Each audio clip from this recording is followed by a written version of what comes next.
Kenapa agama justru jadi alat politik yang bisa menjatuhkan negara? Agama di zaman dulu dengan agama di zaman sekarang sudah jauh berbeda peruntukannya. Makanya jangan heran kalau di zaman sekarang orang sudah mulai jenuh dengan agama yang sifatnya dogmatis dan doktrinal. Lalu banyak yang beralih ke spiritualitas atau bahkan beralih ke filsafat. Di masa lalu, di awal-awal agama muncul, agama benar-benar menjadi jalan spiritual bagi manusia untuk mendekatkan diri dengan Tuhan. Spiritualitas sebenarnya adalah kebutuhan dasar bagi manusia. Pada dasarnya, manusia punya kebutuhan untuk menyatu dengan alam semesta dan bahkan menyatu dengan Sang Pencipta yang mereka sebut sebagai Tuhan. Pada dasarnya, manusia juga punya kebutuhan dasar untuk mengenali siapa jati dirinya yang sesungguhnya, alias mengenali apa blueprint dia. Cuma tidak semua manusia tahu bagaimana caranya untuk bisa menyatu dan menemukan kembali jati dirinya. Nah, orang-orang tercerahkan di zaman dulu kemudian mengajarkan metode-metode mereka untuk membantu masyarakat memenuhi kebutuhan spiritual mereka. Mereka membentuk ritual, cara-cara untuk melepaskan dan mengelola emosi, bahkan mengajarkan pengetahuan tentang spiritual agar tujuan masyarakat sebagai makhluk spiritual itu cepat tercapai. Cara-cara dan ilmu yang diajarkan ini kemudian menjadi agama yang disebarkan oleh para pengikutnya. Bahkan ditulis dalam buku yang dijadikan rujukan dan disebut sebagai kitab suci. Pengikutnya kemudian melembagakan agama dan mempakemkan tata cara ritualnya dan mengangkat pemuka agama sebagai panutan. Ternyata dengan dipakemkan begini, perilaku masyarakat bisa lebih terkendali. Hingga suatu ketika ada politikus atau pemimpin yang sadar bahwa agama itu memiliki massa yang sangat besar. Jika dia bisa menguasai massa, maka dia bisa mendapatkan kekuasaan absolut atas diri banyak orang. Politikus ini kemudian mendekati pemuka agama dan bahkan mendanai kegiatan-kegiatan keagamaan. Tapi dengan bisikan bahwa pemuka agama harus mengajak jemaatnya supaya mendukung si politikus. Yang jadi problemnya adalah ketika yang mencari dukungan ini adalah politikus narsistik dan korup, maka ia akan memerintahkan pemuka agamanya untuk menyebarkan doktrin-doktrin penuh ketakutan, melibatkan neraka dan dosa, sehingga jemaat pun menjadi takut dan semakin bodoh, lalu semakin mudah dimanipulasi.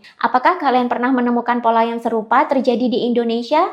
Buat kalian yang mau akses rekaman online kelas, sekarang kalian bisa miliki rekamannya, mulai dari topik kebangkitan spiritual sampai kundalini cakra. Di dalamnya juga sudah ada panduan meditasi dan hipnoterapi yang sudah disesuaikan dengan tema kelas. Tonton webinarnya dan ikuti semua meditasi dan hipnoterapi yang ada untuk hasil yang maksimal. Akses rekamannya sekarang dengan cara klik link di bio, pilih tombol online course, lalu pilih judul kelasnya. Atau cek deskripsi untuk mendapatkan akses rekamannya. Buruan miliki rekamannya sekarang sebelum rekamannya dihapus karena waktu penyimpanannya terbatas.